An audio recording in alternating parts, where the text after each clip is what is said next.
Hi friends, চলে এসেছি একটা নতুন ভিডিও নিয়ে। তো এইটা আমি অর্ডার দিয়েছিলাম অনেক দিন আগে ঘুরতে যাব বলে। তো এইটা চলেও এসেছে, চলো তোমাদেরকে আনবক্স করে দেখাই। এইটা আমি মিশো থেকে অর্ডার দিয়েছি, তোমরা প্যাকেজিংটা দেখে বুঝতেই পারছো।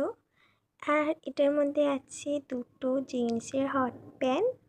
আর এই দুটো মাত্র 300 টাকায় নিয়েছে, মানে তোমরা বললে বিশ্বাস করতে পারবে না, এতটা কম দাম।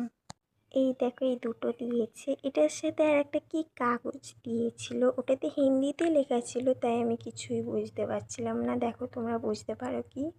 ছাড়ো ওই কাগজের কথা, বাদ দাও। এখন আমি এই দুটো হট প্যান্ট দুটো পরে তোমাদেরকে দেখাচ্ছি, ওয়েট অ্যান্ড ওয়াচ।